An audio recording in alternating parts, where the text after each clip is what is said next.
Welcome to the Myself Wellness Podcast. I'm Charles Patti, the voice of Myself Wellness, along with my co-hosts Christina Thomas and Jamie Veneziale. 9 years ago, I began my journey to self-awareness and healing. Like many who have faced personal struggles, I felt lost and struggled to find lasting healing. It wasn't until I discovered alternative healing methods that I began to see a real change in my life. This show will help you unlock your true potential through healthy lifestyle practices and transformations. Join us as we explore personal stories, expert advice, and practical tips to help you step into your true potential and level up. Welcome to the Myself Wellness Podcast.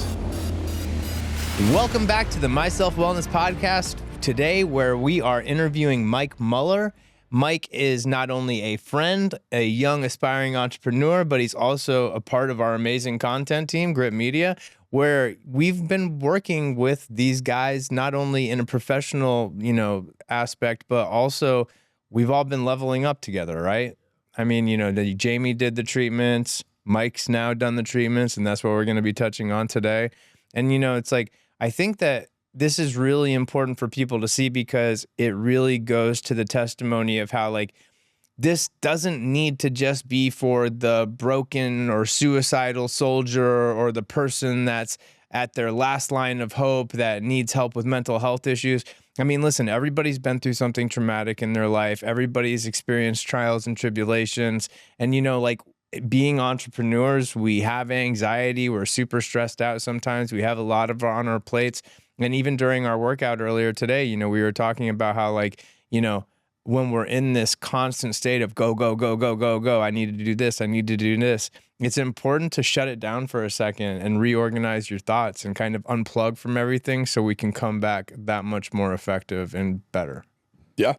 Thank you for having me on. I'm excited to be here, excited to share my story and how Myself Wellness is helping so many people in Naples and how we need to get this out to the world. Tell everybody what's going on out here. So not only Naples, but the surrounding area. Naples and the surrounding area. And nationwide SEO. This is great for SEO. Yeah, this is. When you get the transcript. I think it's interesting because we started working together at February, March of this year. And that was my first introduction to it. And I remember talking to Ryan about it. It was like this, we'd understood what psychedelics, the industry, where it was going and why it was so important and how it was starting to help people. But when you step into that arena, it's been so forced down our throat by mainstream media, all the negative aspects of it. And still to this day, if you go on Google, if you try to do your own journalistic research into the therapy and everything like that, if it weren't for podcasts like these, and if it weren't for people like you guys that are outspoken and have stood in the fire for years when people are calling you crazy and everything like that, this information wouldn't be out there. And I think by personally experiencing it and by obviously having the team personally experience it, it's been able to, we're obviously, we want to help people build platforms that can impact and change the world. And so when we have conversations like this and when we talk about some of the experience that I've personally gone through and Mike has personally gone through, it's like,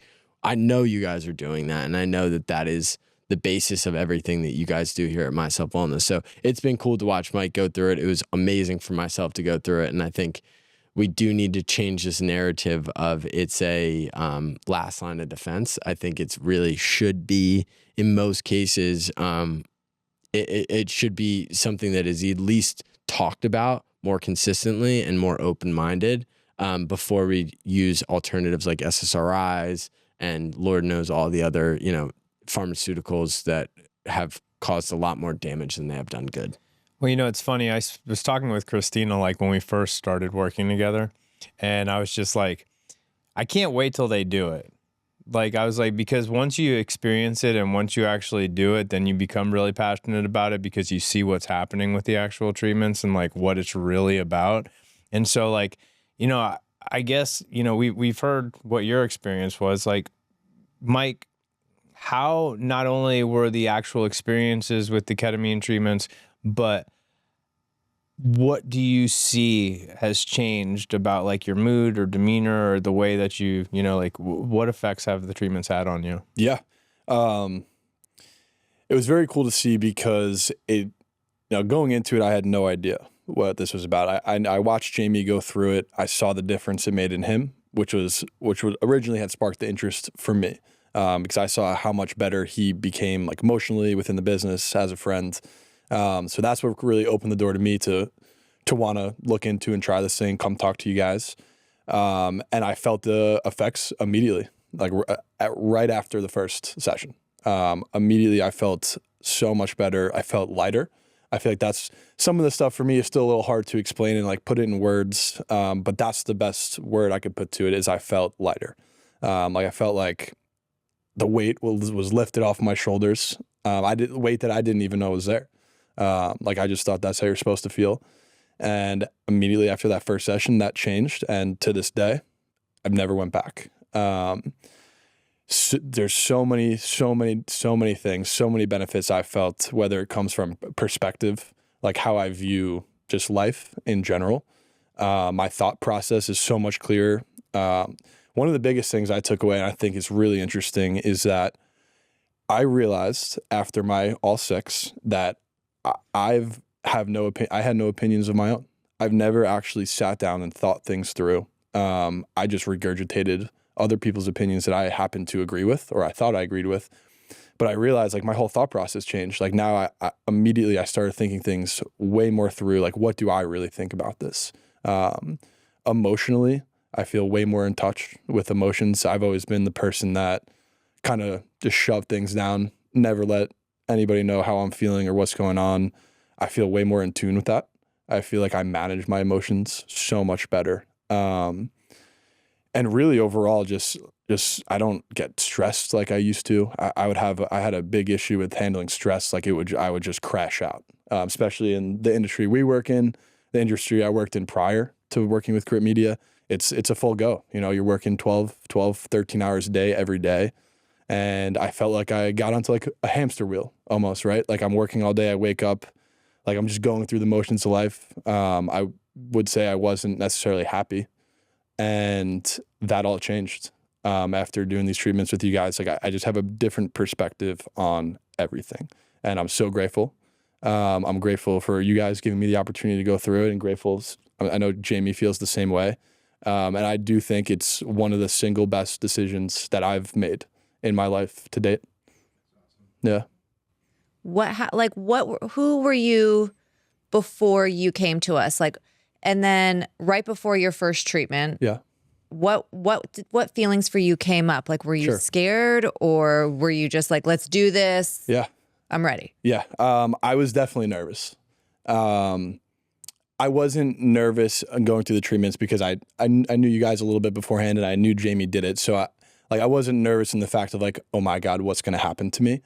I was just, it's a nervous thing. You grow, like, especially like we were talking about earlier, where there is a stigma behind it, and there always has been, like me growing up and everything. And like sometimes like I know a lot of people, I've had this conversation with people, and it's like you hear ketamine, and a lot of people just automatically think like, oh, you're doing like a horse tranquilizer, or you're just doing ketamine like on the street, like that people would know of, like in a club or at a party. And I can tell you it's not even close. Like it's night and day. It's not even the same thing. But yeah, I was definitely nervous. I was excited. Like I was hyped up going into it. Like I saw the benefits that Jamie had, and I wanted to get those same benefits and see how it would improve me in my life. But once you start getting closer to that first treatment and you come in, even though you guys make everything feel so comfortable, and it's almost like my hand was being held through the whole thing, it's still a nervous thing. Like you're going to sit in a chair, and then the needle comes out, and you're like, that's when it really hits you. When you're in the chair for the first time, you see the needle come in, and you're like, I'm doing this, like I'm doing ketamine today. So I was very nervous going in, but after the first treatment, and I realized how good I felt, in the next, like maybe not immediately after that night, because, you're still processing. It takes a little bit to come out of it. It's not like you just wake up and it's over, but you wake up that next morning, and I felt all the benefits immediately. And then from there, zero nerves. Okay, because we were talking about stigmas, because you did treatments, did you feel like people would look at you differently? Like the stigma being pointed back at you, like a judgment kind of, oh, you're doing ketamine? Like, did you have that? Did you feel maybe a little, like maybe like a unconscious thing, right? Maybe a little bit. For me, I'm very big on like Who gives a fuck? Who cares? And you know what? To be honest with you, before that first treatment, I might have cared. Like I might have been really stuck on that. Like if they hear, like, what are people going to think about this? I think the treatments, that's another big thing that I took from the treatments was it gave me a new perspective of, if you're like not in my 3-foot world, if you're not my friends or my family, I could care less what you think. And ketamine did that for me. Like, but prior to it, I always thought that I didn't care what other people thought. Like I always thought I lived that way, and I didn't realize that that's not the case at all until after those sessions, because truly everyone cares a little bit, right? That's never going to go away.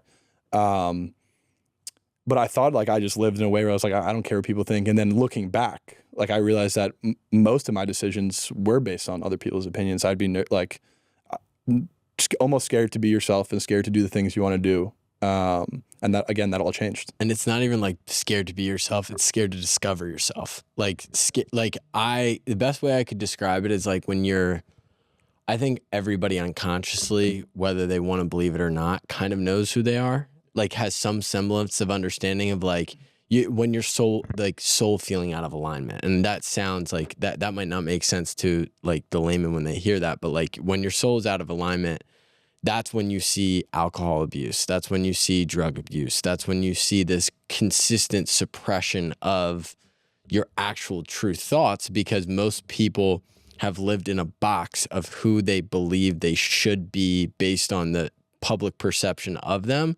And there's a fear of not living up to that character to the outside world. The best thing that I think that both psychedelics in general, but specifically what the ketamine treatments did for myself specifically, is break that mold of like, I'm just going to show up as who I am, and I'm going to be comfortable with the good, the bad, and the ugly, and like actually own the ugly, and not just sit there and say, this is a byproduct of, how I grew up, or this is, what most people will do with different things that they've been through is use it as like well, I'm here because, and then they'll just list every reason on why they can't achieve their full dream, or they can't, let people's opinions of them not affect their actual day-to-day life. But until you gain the perspective of like, when you get a little bit outside of the 2D and you start to look at things like holistically, like, what are we really doing here? What is the purpose? Why am I, I would imagine most people don't even ask themselves the question of like, why am I alive? Like, why am I here? Like, genuinely, what am I supposed to do here? That's what, like, I always talk about it. I think that's where a lot of these mental health issues and depression and things come from, is that a lot of people are just like, what am I doing here? Like, what is my purpose? And, I want everybody to know that we are working on rebranding like ketamine in a way here, because I don't want people to think that doing ketamine is cool. I think that what I want is that I want people to understand the byproduct of going through these therapies and actually doing the inner work and inner healing is amazing. That's really what it's all about. I had an experience recently where there's a guy that I know, and I'm not friends with him really, but he lives in our neighborhood, right? And I never talk to this guy, and he never says anything to me. And all of a sudden the other night, I came out to walk the dog, and I could tell he'd been drinking, and he was chatting me up. He was just like, talk. And it's funny because it was a reflection of me. See, like, I used to be very isolated, and I felt very uncomfortable in my own skin, and I would never really have conversations with people when I was sober. I was always trying to avoid those kind of things because I had that lack of confidence within myself, and I didn't want to sound stupid or anything like that, right? But then when I drank, it brought that part of me out where I could talk to people and I would have these conversations, and it took me like out of that uncomfortableness or not feeling comfortable in my skin, where I feel now that I've done all of the deep work and the healing that I needed to with these kind of compounds, that I'm actually very outgoing and social with people without having to take anything to loosen me up or anything that's an intoxicant. And so like, that was a real eye-opener to me, because I'm actually more outgoing and more social now than I've ever been in my entire life. And I don't need anything to actually get me to do that that's an outside source. And the only difference now is that I don't wake up the next day after having conversations with people and smack myself in the forehead and say, I wish I wouldn't have said that, and be embarrassed. Because that is what I was always doing after going out and drinking too much or something like that. That was, to be honest, that was one of the first things I noticed about you. Like when we first met, we went to Tito's for the networking event. Like I saw it this morning, we worked out in the gym. Just very social, very open. People love to come up and talk to you. And like we talked to, even like he doesn't wear headphones in the gym on purpose because so many people just come up and ask him questions and talk to him. It's really cool to see. Like you don't need anything to be that outgoing, fun guy and have those conversations. That was one of the first things I picked up about you. I appreciate that. And listen, like that's the thing though. Like I was the complete opposite of that. Like I literally like wouldn't even leave my house until I was intoxicated enough to like go out and be amongst people in society because I was so uncomfortable in my own skin. And I think that that's because not only was I sensitive and kind of like in search of that, who am I really, like, what am I doing here? What's my purpose? And also like not being satisfied or almost like embarrassed of myself because I had no kind of direction in my life and I wasn't really accomplishing anything ever. So like, you know, I was telling Mike earlier, I was listening to Rogan today and I think that it's like in our DNA that we're supposed to be going out and chasing after things. And like, we have this reward system that's built in our DNA that we're seeking because we go out and we accomplish things and it makes us feel good about ourselves. And I had never really done anything that was worthy of being proud of myself for in my life. And so I was always looking to escape that uncomfortable feeling. But that's why, like, you know, I want to encourage people to actually take that leap and get outside your comfort zone and go after things that are going to make you happy or proud or feel, you know, satisfied with yourself, because that's really the beginning of heading in the right direction. And listen, if ketamine therapy or some sort of other kind of alternative therapy is maybe like the first goal of like where it's like, hey, listen, obviously what I've been doing for a long time isn't working. And so maybe this might be a good, you know, alternative or choice for me to start going in that direction. I can tell you this. You'll feel proud of yourself for going through something like this. It's like, it's a journey and it's like the healing journey isn't always an easy or a beautiful one. It can be very, you know, it can open up things where you're very vulnerable and it's uncomfortable. And it's like you're fighting through it because you're fighting for yourself to have a better life.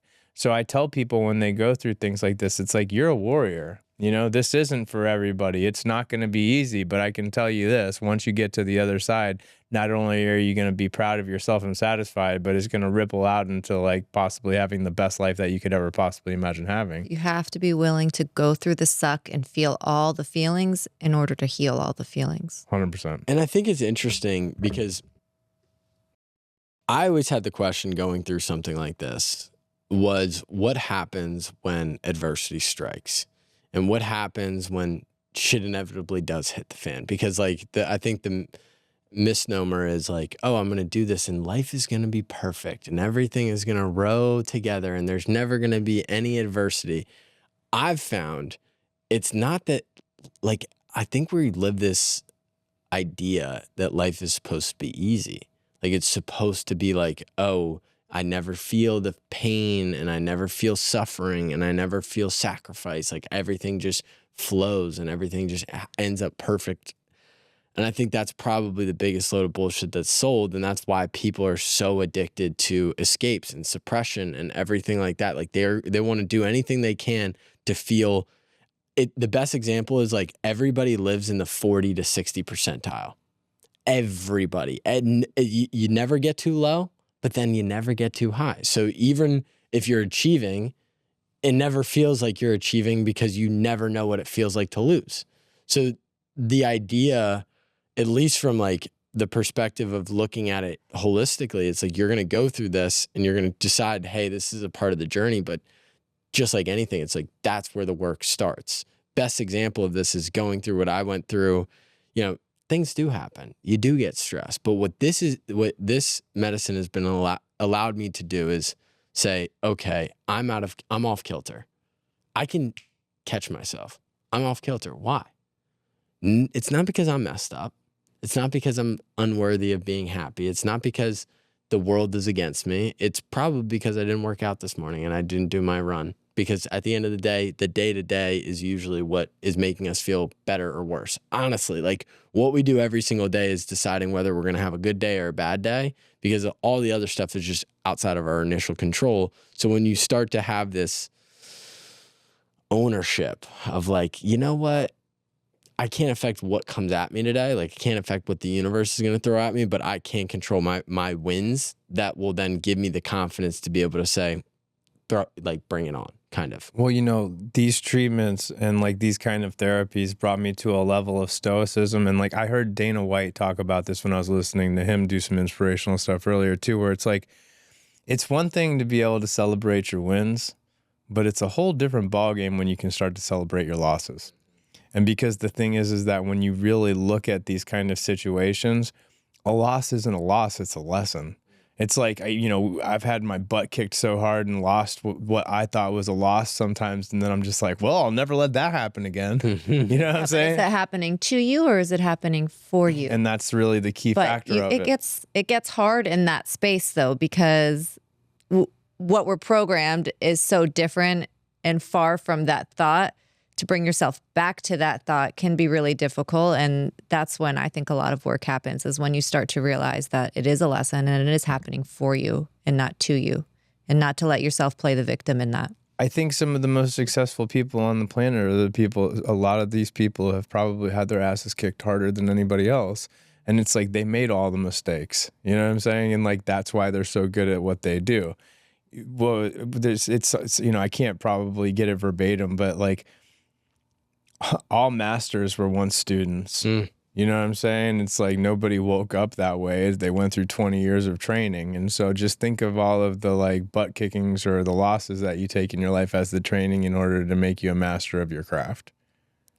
Because I feel if you don't allow like that spectrum of the 40% to the 60%, if you never know what 0% feels like, and you'll never know what 100% feels like, there's just no, and what we optimize for specifically in the traditional sense of mental health and emotional health is like this idea that you're not supposed to feel the full spectrum. You're just supposed to feel this very small, narrow window of what life is supposed to be. And the reality is that's just not true. And it's okay. So here's the thing that I'm going to say. Just because you feel the full spectrum, I love this, does not mean that anybody is responsible for the way that you feel. Nor is it somebody's job to deal with you because you're feeling the full spectrum of the emotions. Like I had a conversation with somebody recently, and they were talking about like having bad days within business and how you then go, how that translates when you have conversations when you go home.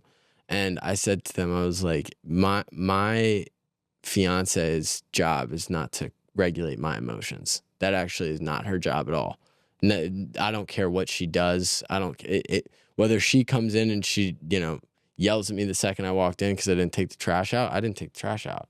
It doesn't. I'm not going to be like, well, I had a horrible day today, so you should be making me feel a lot better right now. Like, no, if you don't show up for your people or you don't show up for yourself, you need to be surrounded by people that are not going to sit there and be like, well, it's okay. You had a bad day. It's okay. Like, no, it's nobody's responsibility for why you should feel better or worse. It's only on you and how you look at.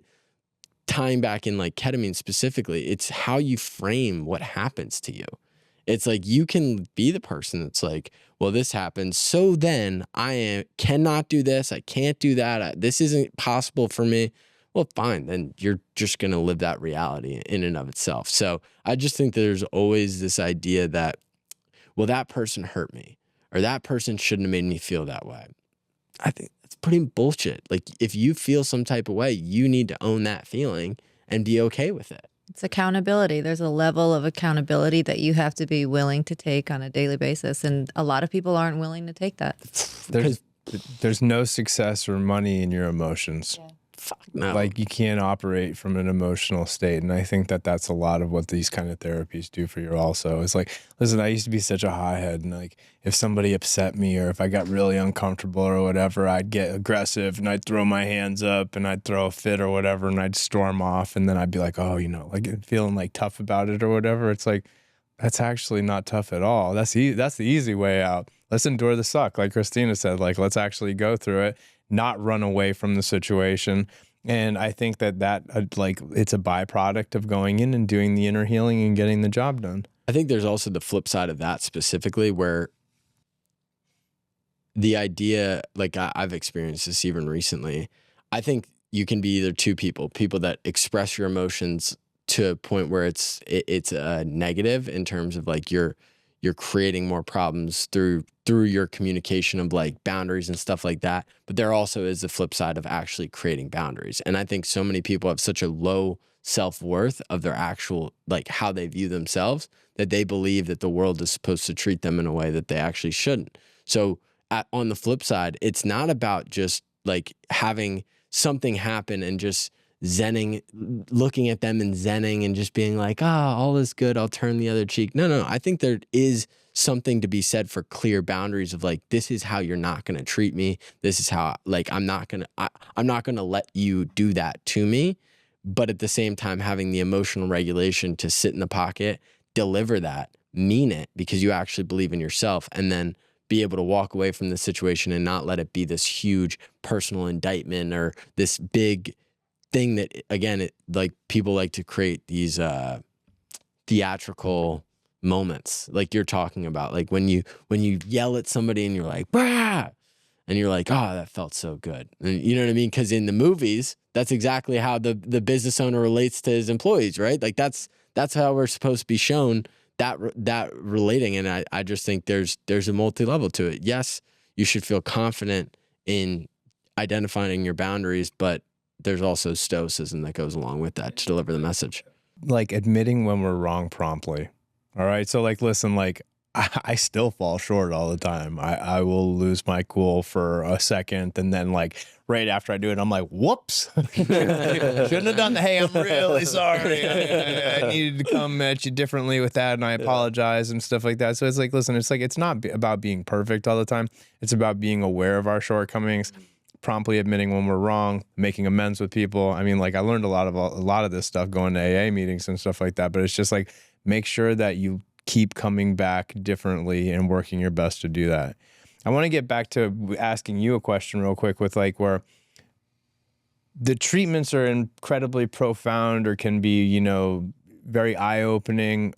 Are there any actual experiences that you had on the medicine that really stuck with you or that opened your eyes to, a different perspective in life?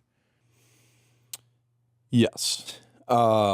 If you're okay sharing. Yes. Yeah. So I'll go into one thing that the biggest thing I took from it, but before that, something that Jamie said that kind of helped me put this whole thing into words about people living in the 40 to 60%. So I think through everything, by changing my perspective, by changing my thought process, which is the biggest thing that this has done for me, it helped me be comfortable living uncomfortable. And in all aspects of my life, whether that be with the races we're training for in the gym, with the business, working all these long hours, and being okay to continue to push forwards without like crashing out. And that is because like I said, it allowed me to be more connected with my emotions, and it allowed me to sit there and think to myself, like, if I'm feeling depressed, if I'm feeling anxious or I'm stressed, like, what is that actually? And I was able to define that for myself, which is the first time. And this is going into changing my thought process and thinking things through. I realized that if I'm feeling sad and I'm feeling depressed, for me specifically, not for everyone, I know it's different for everyone, but for me specifically, it's a perceived lack of options, which 99% of the time, in almost every case, it's not the case. You're just feeling that way. When it comes to stress and anxiety, to me, again, just for me, that is that I have decisions to make that I'm not making. That's what that feeling of stress is. So I found a path to push through those feelings. So it's like when I get stressed or I'm feeling sad or I'm feeling depressed, I don't sit there in it. I don't sit there in it and define myself that way. and be like, I'm depressed, or I'm too stressed out, like I can't do this. You just have to think it through. So if I'm feeling sad or I'm feeling depressed, it's just it's a perceived lack of options for myself. And it's like, if you really think about it, that's never the case. Like, I'm just sulking in it, I'm sitting in it, and I'm not pushing through it. I feel uncomfortable right now, and I am uncomfortable. Now I'm okay with that feeling.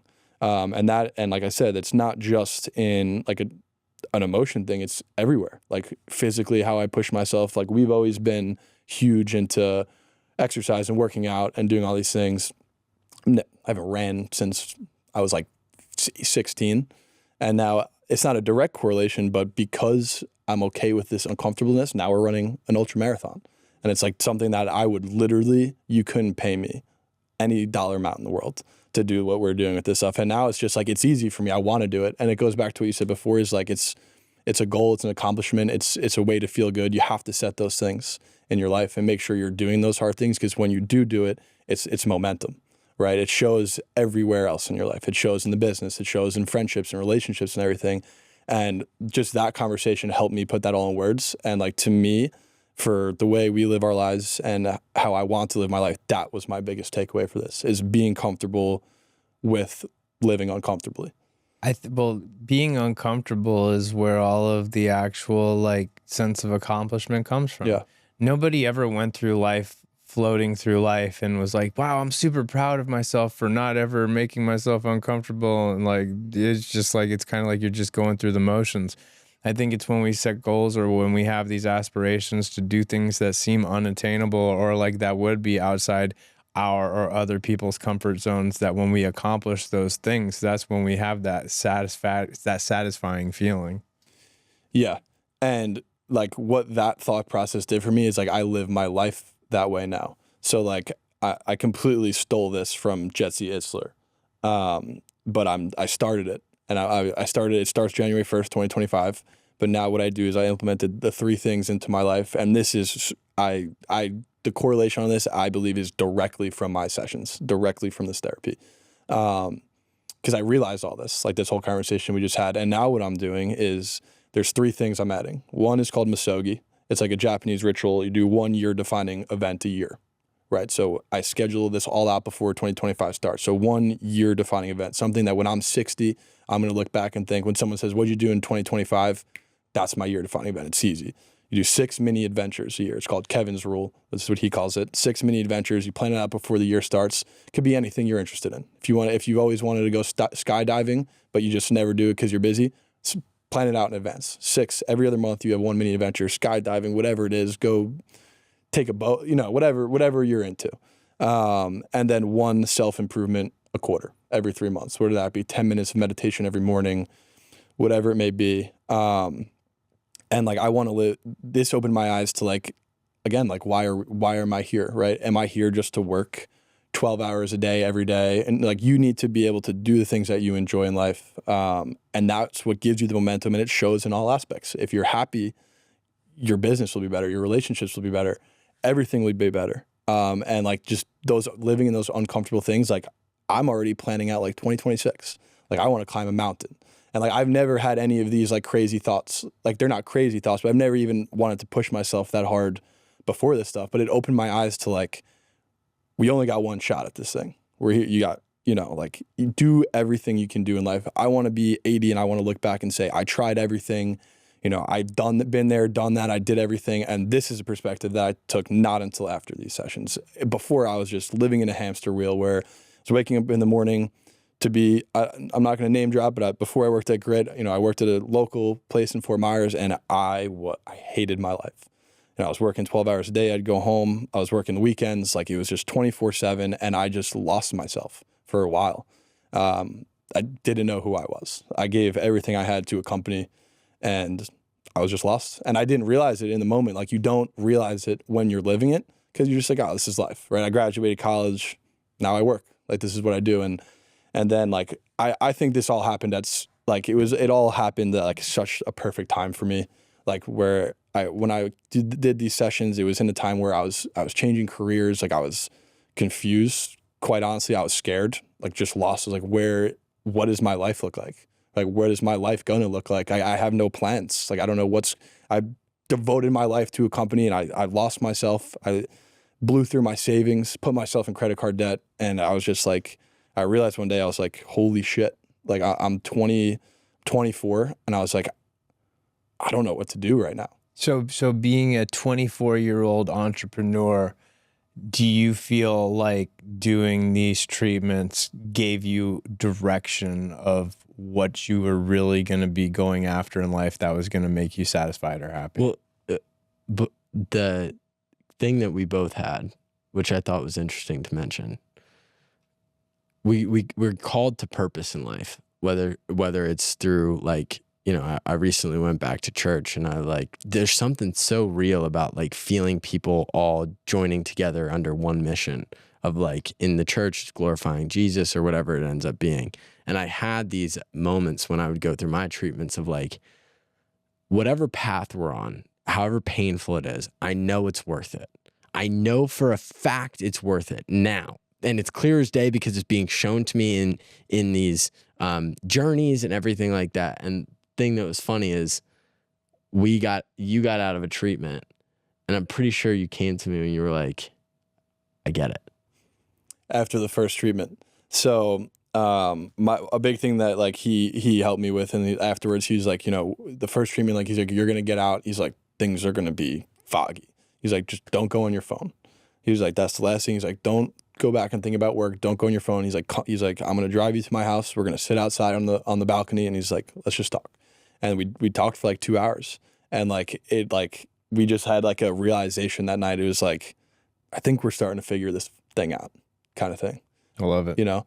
But ask me the question you asked again. So like being a 24-year-old entrepreneur and going through that like transitional time in your life when you're switching companies and coming into this organization and kind of like doing the treatments right then, do you feel like the treatments gave you direction and clarity of what you were really supposed to be doing? Yes. So like I said, like prior, like I had that moment of like, and like I was so stressed. Like I was almost like about to cry. Like I realized I was like, what the fuck am I doing? Like, what have I been doing this whole time? Like I thought I was on this path and I was doing the right things. And then one night I was like thinking about everything, and I was like, this is not for me. Like I made some mistakes here. Like I dug myself a deep hole, and I was like, I don't know if I can get out of this. I was like, I'm in debt. I blew my savings. So all the money was going there. And I was like, and I even thought to myself, I was like, do I want to do this in like 5 years? Like, is this what I want? And the answer was like an astounding no. I was like, I don't even want to do this in 5 minutes. And like, yeah, it is funny, but like in the moment, like I was just like I felt like the whole world was crashing, and I was like, what am I going to do? And then and again, I think there's something to this where like me and Jamie have been best friends for a very long time, probably 6-7 years now. We've had our ups, we've had our downs, and prior to me coming to GRYT, it was a down. Like we were both busy, right? Like he's running this company, I'm doing my thing. Didn't really see each other. We didn't talk. The benefits that these sessions had on him essentially brought us back together, because there is no way I would be able to work at this company if Jamie didn't do these sessions. We would fight every day. Yeah. And it's like after I don't know if it was like your second session or third session, he called me and he was just like, come over. He was like, I had it, like he to explain to me what he was doing with you guys. And he was like, I had the realization. He's like, you've been here this whole time. He's like, I don't know what I was thinking. He's like, quit your job, come to me. And it was maybe a 90-second phone call, because this was like, again, this was the same like 2-day span where I had my realization of like, holy shit, like what's going on? So it's almost like it was like meant to happen. And he called me, the phone call was 90 seconds. He was like, what do you think about it? I was like, done, see you tomorrow. And then we just took off from there. And now we've been getting after it ever since. And I wouldn't change a thing. And the funny part about that specifically, because everybody's gonna be like, and then it was happily ever after. You made $1 million. Nope. Like, no. Nope. But a cool moment that we had. I always think it's like, you know, especially being an entrepreneur, like you're pursuing this purpose and this mission that you believe you're so confident it's right. But you'll look at the bank account, you'll look at the statements, and you're like, there's a lagging measure. I know Yeah. we're ahead in terms of we're on the right track, but like it's not showing up in my physical world. And one of my favorite moments from the past couple of months is we had a bad day, and every business has a bad day where you're like, are we sure? Are we sure this is all going to end up working out in our favor?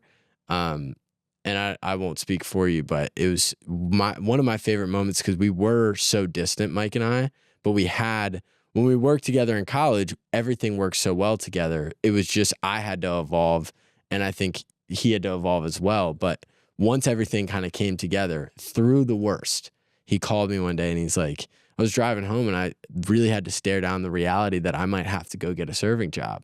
And he goes, and even sitting in that reality, I don't want to do anything else. And I'm like, that's it. Like that, when you get to that point where you're like, I genuinely could make $0 doing this and I'm still going to show up to work every single day. It's like, you found it. And I feel this, and that's how I feel. And that's how I feel like I'm on the right path now. Like, and I just completely pivoted. Like, it was like in that moment it was crossing the road, like a crossroad. Like, I can go this way or I can go this way. And it's a risk. I took a huge risk, The leap of faith. It's a leap of faith. And like you said, like one day, this was actually like towards the end of all of my treatments and everything. And we had probably the worst day. I know Ryan could attest to it. Me and Ryan were going crazy. Like, it was like 9 o'clock at night. We were still in the office. Things were just crashing. And like, I was driving home that night and I thought that was the first time, like, since I've been at GRYT where I had that thought of like, is this going to work? Cause like, we're always like, we believe in this. Like, this is everything. And we believe in it. And that was the first time like that thought crept into my head. I was like, shit. I was like, I took this leap of faith. I was like, now another years went by. I'm about to be 25. I was like, am I having one of these moments again where I'm like, I fucked up again? And then I thought about it and I thought it through and I realized I was like, I will never go work for someone else again. And I was like, I am so confident in our group that we have. Like me, Jamie, Ryan, Jace, now Kyle. I was like, I know we'll figure it out. I trust them. I trust myself. Like, that's where all the emotion and the stress were at. Like, if that I had that day prior to my treatments, I would have went off the walls. Like, but I was able to handle that day so much better because of this. And I realized driving home that night, I was like, I will never work for anyone else. I was like, I have my people. I was like, I trust them. I trust myself. And I was like, if I have to go get a serving job 3 nights a week until we can figure this out, that is what I'll do. But I'm never walking away from this. I feel like I finally found where I'm supposed to be. And that's a big thing for me too, because I always felt that way because I didn't know what it actually felt like. And now I feel it. And now I know it's like, this will never end. GRYT Media can burn down tomorrow. We'll find something else. We'll rebuild it. Yeah. Like, like this is where we're supposed to be. I completely understand where you're coming from, man. It's like when Goggins talks about burning the boats and stuff like that. No plan B. It's like, listen, there's no plan B.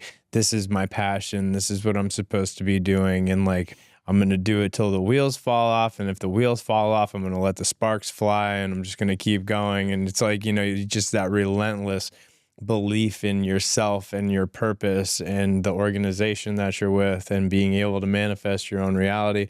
And listen, and like, that's the thing is, I've found that when you're going through situations like that, it's just a test, man. It's like, it's a test. It's like, are you really in all the way? Yeah. Are you really in all the way? Because that's when most people would be so uncomfortable and so unsure where they're like, I give up. Like, this is too much for me. I can't take it. I'm going to go with what I know is going to be consistent and easier. And it might not be as satisfying, but, I'll be comfortable. Can you imagine that? Like, seriously sit for that for 1 second. You're living this experience of life and you go, okay, this is too painful.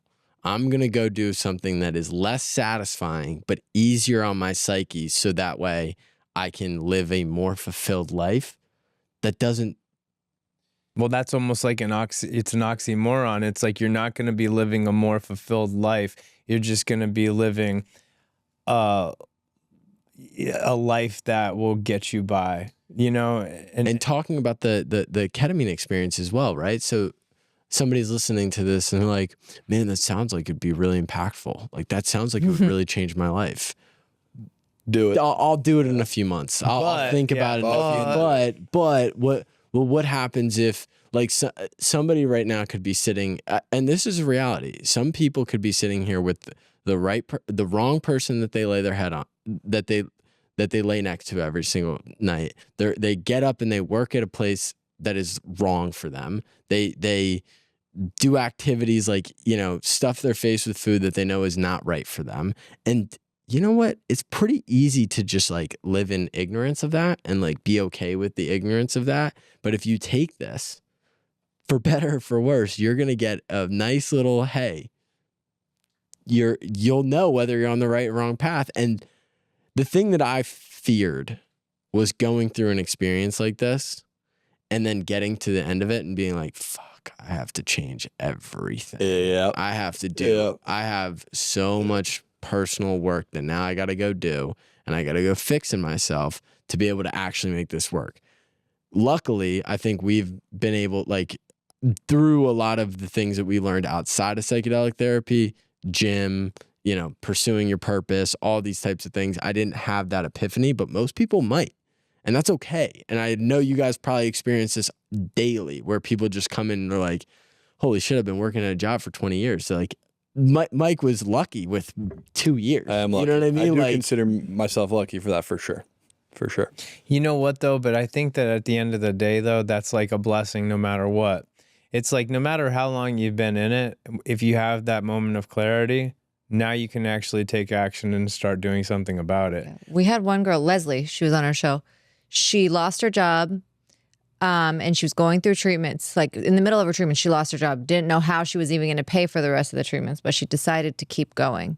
She found a better job after completing her treatments and then bought a house. So it just shows that there's light on the other side if you just trust the process and you keep going. This is that meme or that picture that I see all the time where you got the guy and he's chiseling away in the cave and he's going and he's looking for the gold and the diamonds or whatever.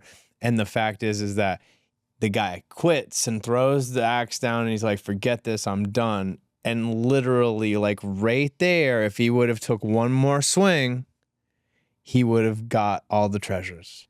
And like that's my mentality, is that like I'm never gonna let myself have the regret of not knowing what was gonna happen if I didn't take that final swing. I'm just swinging and I'm never stopping. Yeah. Yeah. I think it's interesting something that Jamie said too about like once you start going through these treatments, you realize like you're like, shit, like I got to change everything, right? And I think that goes to like, it's like an ego death. And I truly believe that I had that. I know he had it, and I think I had it from an outside perspective. He tells me I do so, but like it's funny because like, and I know it is for a lot of people, but for me even is like, I thought my shit didn't stink before these treatments. I was like, oh wait, there's a difference between confidence and overconfidence, and I thought I was just confident. But like looking back, I realized that wasn't the case. I think this kind of just opens your mind to like you're not all that, and that goes all the way up. Like especially being in the people we're with now, like being at GRYT Media, like the people we work with, like successful, rich people, and like very high performers. And it's like what I've realized is like, it's idiots all the way up, man. It's the only difference is like they took the risk, they believe in themselves. They took the step that a lot of people don't have the courage to do, that first step, and then they had the discipline to follow up. And keep swinging that axe. And keep swinging that 100%. axe, because every single person that has built something great. I heard a billionaire saying it the other day, and he was just like, you know what the difference between people that are successful and people aren't successful are? Successful people just never quit. Never quit. 90% of businesses fail. Yeah. 90%. Think about that. Yeah, it's like if you just keep swinging that axe, man, like, and you just have a full belief in what you're doing. That's where this stuff will help you, because if this wasn't the right place for me, if GRYT Media wasn't it for me, like if this wasn't the path, I would have learned it through these treatments. But instead, it did the opposite. It solidified everything I was doing, and it allows you to trust yourself and trust your path, and you're able to keep swinging that axe where most people wouldn't. They'd eventually quit. And that's huge for me. And like, that's where like that realization in the car that night came in, where it was like, that was a moment where I wanted to be like, it would be nice to work a 9 to 5 and get off at 5 o'clock and go home and enjoy my night. But instead it's 9 p.m. I'm in an office. I'm about to cry because this is all, I'm freaking out. But it's like, I realized tonight, I was like, I'd rather do that. Like, I would rather do that. I'd rather be in the office in that moment and be like, you know what, I'm going to fucking fix it and we're going to get better for it. And one day we're going to swing that axe and it's going to hit and all of these problems are going to go away. Instead of quitting too early, make them go away by fixing the problems. Don't quit on them. Yeah. That's when you go from 2D to 3D, which I think ketamine specifically does. You all of a sudden start problem solving like you're in the 3D. Yeah. Like you release these, like the number one thing that ketamine allowed me to see is like this illusion of space and time. And this idea, like I used to say, well, in 2 years, I want to do this. And I realized that it was just, it's an activity barometer. It's not a time barometer. It's how much activity can you do between now and your desired outcome? Like, what is the gap? And then how quickly can you optimize that and shrink that? Like, that's really what it comes down to. It's like this feeling of I have control based on my ability to execute. And so then you optimize like this idea that you need to work all day, every day from the moment that you wake up to the moment you go to sleep. Maybe. But are you going to be able to execute at the same level? Are you going to be able to produce the same level of work? Are you and that's where you are able to take a step back. Being in our 20s, right?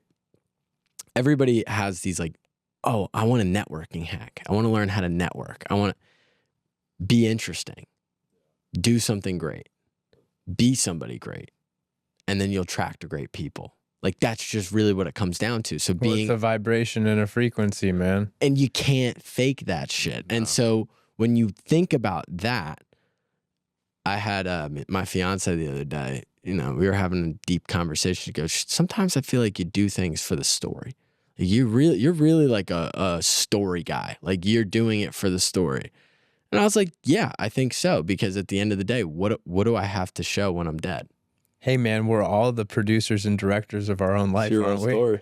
You know so it's like it's our own movie that we're all living. Yeah. Wouldn't you want it to be an awesome movie? Yeah. and believe it or not, you have the choice. 100%. Because you can get what I can't control is the circumstances that get thrown my way. I can't control if this happens or that happens, but I can like it's the Rocky mentality. I just got knocked on the canvas 8 times and I just so happened to get up that 9th time and knock him the fuck out. And like, that's what you want to, that's the mentality that you bring to day. Hey, listen, man, like for a lot of years, my movie was more of like a horror story. Mm-hmm. And now it's going to be a story of triumph, but like without the horror, it wouldn't be much of a movie. But I always think about this, right? Because everybody thinks, talking specifically to the entrepreneur, everybody thinks that your top line revenue is the way that you're going to gain respect among entrepreneurs, which there's some factual, like when I talk to an entrepreneur that built a $100 million company, I'm like, my ears are perked. But when you're talking about the foundational aspects of what makes you interesting and what doesn't, it's not the fact that you hacked your way to 100K a month or you did X, Y, and Z to hack your way there. It is literally the trials that you go through. And trials that you go through and what kind of impact are you making? Yes. It's one thing to have a big exit and I mean, listen, money's great and all and stuff like that, but like, are you truly making an impact? That's what I'm more satisfied with making a positive impact in people's lives than probably anything else, just because I know I'm making a difference and I know that everything that I went through was for a purpose and now it all makes sense. And then how cool is it when, you get to go out to dinner and then all of a sudden the people sitting at the table next to you, they're like, you helped save my friend's life, look, the treatments that you did gave me clarity on like, this is what I'm supposed to be doing in my life. And like, what a blessing that is and stuff like that. Like that right there is so incredibly rewarding that I wouldn't trade that for anything. It's awesome. And like we said in the gym, I told you in the gym this morning is like, you guys, the biggest thing that I take away from like being around you guys and being in the clinic and just, being friends is like, you guys don't just like talk talk. Like you walk the walk. You truly live this every day. And it's so clear and so easy to see. And it's why I respect you guys so much. Like you truly live it. Thank you. Yeah. And I know I kind of weaved around your question earlier, but I do have kind of a cool story that I would share with you guys. I don't know if I think we told you this, but I think it was my second session. Or no, it was my first actually, first one. One of the visuals that I took from it was I like dropped into this like place and it was dark and there was just towers growing all around me, like everywhere around me. There were black tower, like a grayish tower, and there was these white like lines that were being like growing through them. And like in the moment, even after, I was like, I think I actually was like, what the hell was that? You know, I was like, and I for like a week or two, like I still nothing, like couldn't figure it out. I was like, what was that? I was trying to like, you know, I'm in my own head trying to be like, put some like ideas to it. Nothing made sense. I was just grasping at straws. And we went to Miami one weekend. We had a trip. It was a business trip. And like we had a lot going on that weekend. We were excited for it. And it was already like a big weekend for us. Like we felt it a little bit. And out the first night, we were sitting on the balcony in Brickell. And we're just talking, we're looking around. And like, I think it was Ryan that called, or somebody called it out. Because I told all of them this, obviously. I was like, couldn't figure out what this is. It was Ryan. Ryan called it out, thanks. And he was like, look at that. There was the building directly across the street from us. He was like, look at those yellow lines in there. And I looked at it for a second and I was like, holy shit, like that's the building. I was like, this is the exact lines. I was like, it's the only building we looked it up. It's the only building in Brickell that had those yellow lines. And then now we're thinking like, holy shit. Now it's like, what is this? And at first, I kept saying, I was like, something big's going to happen this weekend. Like, something big's going to happen this weekend. Like, I know it. Like, I somehow foreshadowed this, like, that building. I was like, it must mean something. And then, like, the weekend went by, and, like, it was a great weekend. We had a lot of fun. We were very productive. But I went home, and I was like, it's got to be something here. And we talked about it. We talk about it all the time.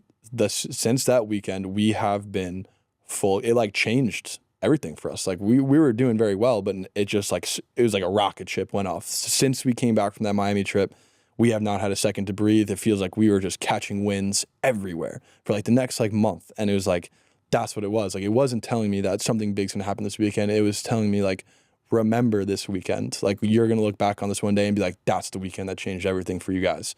And I just thought it was really cool. Like I have the chill saying it right now. Like it was really cool.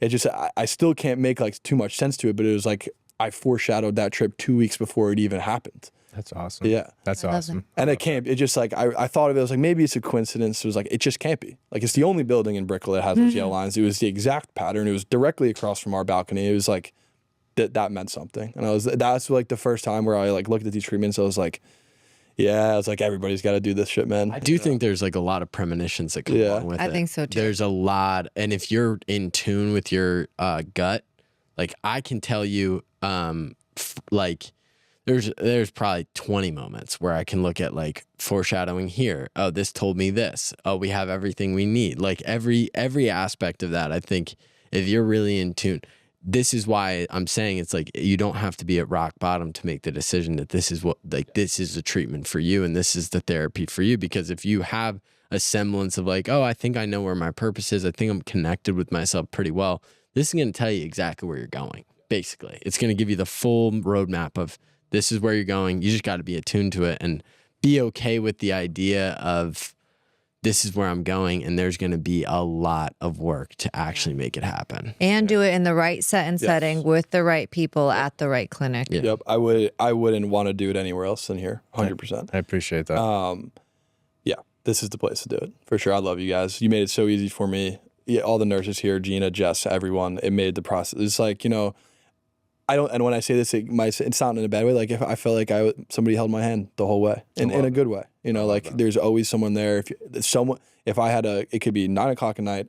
Jess was texting me like, you always reach out. And it's like if I ever have a question or I want to talk about it, I have someone to talk it through with. Like I'd come into your office before, like an hour before some of the sessions, and be like, can we talk about the last one? Like I have no fucking clue. And it's like it's so nice to have somebody there to support you through it and like answer those questions. 'Cause remember, like we talked about the owls, like, what is this? Like, why do I keep seeing that? And like, we just like chat it through together.